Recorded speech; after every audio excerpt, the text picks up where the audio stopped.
दर्शकहरू देशभरिका शिक्षकहरू काठमाडौँ केन्द्रित आन्दोलनमा हुनुहुन्छ र आज 11औं दिन बित्यो। आफ्नो संस्कार संस्कृति अनुसार उहाँहरूले आफ्नो सडकमा सरकारलाई ध्यानकर्षण गराउनका लागि आफ्नो आफ्नो संस्कार संस्कृतिहरू देखाइराख्नु भएको छ। यति बेला म रुकुम पश्चिमको समूहसँग छु। केही दिन अगाडि हामीले एउटा भिडियो सार्वजनिक गरेका थियौँ। त्यसमा धेरैको प्रतिक्रिया यस्तो रहेको थियो कि उहाँहरू काठमाडौँको सडकमा रमाइलो गर्न निस्केको अथवा आफ्नो धारणाहरू आफ्नो राख्नु भएको थियो। म उहाँहरूको आज सरकारले 11 दिनसम्म किन सुनेन इत्यादि विषयमा कुराकानी गर्नेछु। गुरुहरूले केही गुरुहरू गाउनुहुन्छ, केही गुरुहरू बजाउनुहुन्छ, केही गुरुहरू बाँसुरी बजाउनुहुन्छ। त्यो सँगसँगै उहाँहरू बहुप्रतिभावान हुनुहुन्छ। गुरु साँच्चीकै उहाँहरूले बहुप्रतिभावान हुन्छ, धेरै थोक गर्न सक्नुहुन्छ। तपाईँ बाँसुरी बजाउन सक्नुहुन्छ गुरु होइन त? हजुर। नाम के हजुर? मेरो रेशम सुनार, भेना पातिन जाजरकोटबाट। गुरुको मादल एकदमै भाइरल भइरहेछ, एकदमै चर्चामा आइरहेछ, धेरैले मन पराउनु भएको छ। के भन्नुहुन्छ गुरु, हजुरलाई मादल बजाउने भए अरू के गर्न आउँछ? मलाई यो मादल बजाउनेको साथसाथै यो हाम्रो गाउँघरतिर सांस्कृतिक रूपमा यो संस्कृतिलाई पनि बचाउने सन्दर्भमा पछिल्लो जेनेरेसनमा संस्कृतिलाई बचाउने रूपमा महत्त्वपूर्ण भूमिका गाउँमा पनि निर्वाह गर्दै आएको। नाम चाहिँ? मेरो नारायण प्रसाद जैसी, जाजरकोट नलगाड 2 हो। म चाहिँ यो शिक्षणका हिसाबले 8 बिस्कोट नगरपालिका वार्ड नम्बर 11 रुकुममा पढाउँछु। रुकुमको समूहमा, त्यही भएर अहिले हामी रुकुमकैसँग सबै बसिरहेको छौँ। र यो हाम्रो यो बाध्यता हो, यो रहर होइन। यो आएर यो सडकमाथि गर्ने भने सरकारले कुनै पनि विधिबाट सरकारले कान नसुन्ने आँखा नदेख्ने भइसकेको थियो। हामी बाध्य भएर सडकमाथि जति समय बस्नु पर्यो भने यो सडकबाट तपाईँले गीत गाए पनि नाचे पनि सरकारकै ध्यान खिच्नलाई त गरिराख्नु भएको छ, आफ्नो मनोरञ्जनका लागि त गरिराख्नु। हामीलाई मनोरञ्जन यति बेला हामीलाई झन् बढी मनमा पिर छ।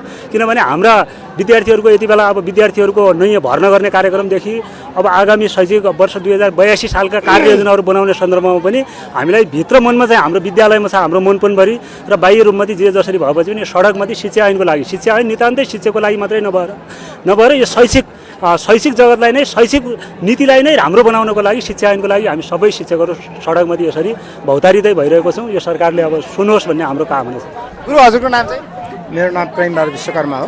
मेरो घर चाहिँ रुकुम पश्चिम हो होइन। मेरो विद्यालय सरस्वती महाविद्यालय भन्ने हो। अब यो काखमा राखेर अहिले विद्यालयमा तपाईँ कपी चेक गर्दै हुनुहुन्थ्यो होला सायद, अथवा तपाईँ पढाउँदै हुनुहुन्थ्यो, तर यस्तो बाध्यता किन आइरहेको छ? यो बाध्यता अब हामीले शिक्षा ऐन चाहियो है, शिक्षा ऐन चाहियो भन्ने हो। शिक्षा ऐन चाहियो, त्यसपछि अब शिक्षकका हाम्रा थुप्रै मागहरू छन्। ती मागहरूलाई सरकारसँग हामी पटक 75, 78, 80सम्म हामीले सरकारसँग सम्झौता गऱ्यौँ। अब सरकारले फेरि पनि हाम्रो मागहरू सुनेन, टेरेन। फेरि हामी बाध्य भएर रोडमा आउनु। आज 11 दिन बित्यो, अब थाकिसक्नु, अब फर्किने तयारीमा हुनुहुन्छ? तपाईँहरू त विद्यालयमा जाँदै हुनुहुन्छ अरे? अब हामी थाकेकै छैनौँ, हामी थाकेकै छैन। सरकार अब थाकेर हामीसँग बात गर्छ भन्ने लागिरहेछ र हाम्रो मुद्दाहरू ऐन मार्फत सम्बोधन गर्छ भन्ने लागिरहेछ। हामी थाकेका छैनौँ, हामी त वैशाख महिनासम्म गर्न सक्छौँ। हजुर नमस्कार, म यामराज ओली, रुकुम पश्चिमबाट हो। अब थाकिसक्नु भयो, अब त पसिना पनि धेरै आइसकेको छ। आज 11औं दिन बित्यो, अब कर्णाली प्रदेश त्यति टाढाबाट आउनु भएको छ। अब काठमाडौँमा केन्द्रित आन्दोलन भइराख्दा त समस्याहरू अनेक छन्।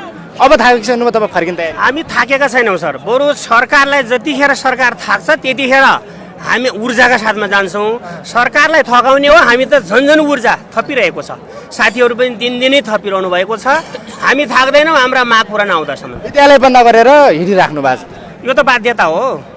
सरकारले विद्यालय बन्द गर्ने अवस्था सिर्जना गरिदियो, हामीले रहरले गरे त होइन नि। तपाईँहरूले भन्न बित्तिकै ऐन आउँछ भन्ने छैन। संविधान त, कानुन त, धेरै कुराहरू त्यसमा सच्याउनु पर्ने, मिलाउनु पर्ने धेरै कुराहरू छन्। तपाईँले आजको भोलि ऐन आउला भन्नेमा विश्वास त के मानेमा हुनुहुन्छ? सरकारले कहिले गर्ने? गर्छौँ भन्छ, वर्षौँ बित्यो। संविधान घोषणा भएको खास एउटा संविधानकै मर्म पनि के हो भने संविधानका मौलिक हकहरू कार्यान्वयन हुनको निम्ति संविधान घोषणा भएको 3 वर्षभित्रमा सम्पूर्ण ऐन नियमहरू सब बनाइसक्नु पर्ने हो। सरकारले यो त अब सरकार त कस्तो भएको छ भने हामीले होमवर्क दिएर होमवर्क नगरेर ल्याउने विद्यार्थी जस्तै भएको छ। सरकारले होमवर्क गरेकै छैन। अब सरकारलाई होमवर्क गराउन र बाध्य पार्नको निम्ति हामीले 75 सालदेखि लाग्यौँ। 3 वर्षभित्रमा आउनु पर्थ्यो। 72 सालमा संविधान आयो, 75 सालमा आउनु पर्थ्यो, आएन। ढिलो गर्नुभयो, तपाईँले भन्यौँ। 75 सालमा एउटा आन्दोलन भयो, सम्झौता भयो, ल गर्छौँ भन्नुभयो। फेरि 78 सालमा फेरि 3 वर्ष पछाडि गयौँ, फेरि त्यो ल गर्छौँ भन्नुभयो, फेरि पनि गर्नु भएन। त्यसपछि आएर हामी फेरि 80 सालमा अर्को आन्दोलन गर्नुपर्ने भयो, होमवर्क चेक गर्ने, खै तपाईँले के गर्नुभयो भन्दा त उहाँहरूले के गर्नु भएको छैन। अब त हामी अर्को आन्दोलन हुँदैन, हाम्रो यो आन्दोलन अन्तिम आन्दोलन हो। सरकारलाई होमवर्क गर्ने बनाउँछौँ, सरकारलाई ऐन जारी गर्ने बनाउँछौँ। यो देशको आवश्यकता हो, शिक्षाको आवश्यकता हो, 3 करोड नेपाली जनताको आवश्यकता हो र 70 लाख बालबालिकाको आवश्यकता हो। यो शिक्षक शिक्षिकाहरूको मात्रै आन्दोलन हो कि विद्यालय कर्मचारीको पनि आन्दोलन हो? तपाईँ सम्पूर्ण शिक्षक कर्मचारी भन्ने बित्तिकै सम्पूर्ण विद्यालय क्षेत्रमा कार्यरत मजदुरहरू सब पर्छ। त्यसपछि आएर अर्को यो शिक्षा ऐनले कसैको बुझाइ छ शिक्षकको खासमा यो पेसागत भन्नाले तलब वृद्धिको लागि भन्ने एउटा भाष्य निर्माण गरेको छ, यो कदापि होइन। तलब निर्माण त राज्यको स्रोत र साधनले भ्याएसम्मको राज्यले निर्धारण गरेको मापदण्ड अनुसार खाने हो। तर कुरा के रहेको छ भने यो शिक्षा ऐनले त एउटा निकास दिएको छैन, एउटा यत्रो 70 लाख बालबालिकाहरूको चाहिँ भविष्य राम्रो बनेको छैन, यो कुरा रहेको छ सर। अब तपाईँहरू सरकारको ध्यान आकर्षणको लागि एउटा प्रस्तुति राख्दै हुनुहुन्छ, तपाईँहरू रुकुम पश्चिम खास गरी पश्चिमतिर एउटा नाचिन्छ। मैले हजुरलाई जोड्न खोजेको कुरा तत्कालीन समयमा हरिदेवी कोइराला नाम एकजना गायिकाले गाउनु भएको थियो। तत्कालीन समाजमा अब गरिबीको चपेटामा परेर श्रीमान मुगलानमा जाने र घरमा घर चलाउन बाध्य हुने, श्रीमानको खबर के छ थाहै नपाउने अवस्था थियो।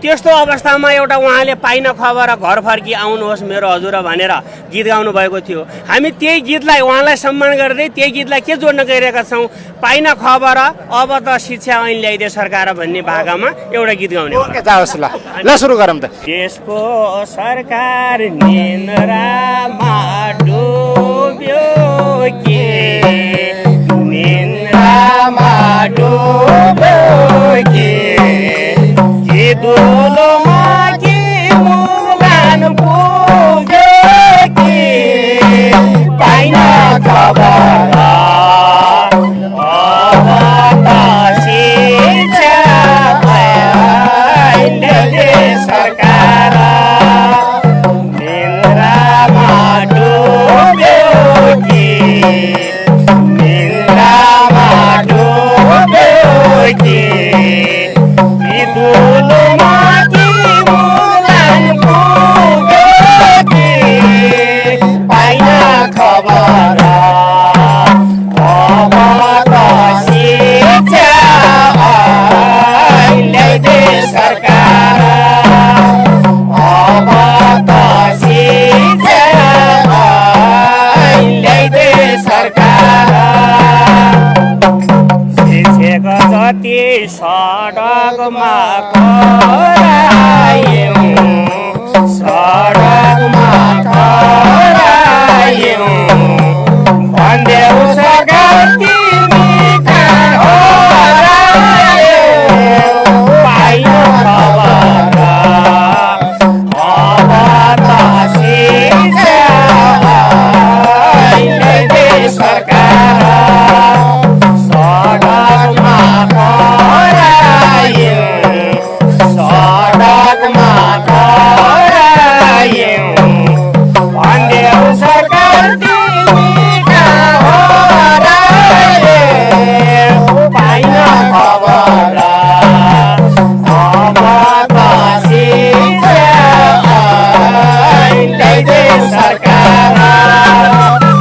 यत्रो दिन भो माग पुरा छैन, माग पुरा छैन, देशमा सरकार छ छैन थाहा छैन पाइन खबर अब त शिक्षा ऐन ल्याइदिए सरकार, माग पुरा छैन, माग पुरा छैन, देशमा सरकार छ छैन थाहा छैन पाइन खबर अब त शिक्षा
तिमीलाई पनि शिक्षकले पढाउन् हात समय अगाडि बढाउन् झिलझिल सितारा शिक्षकले पढा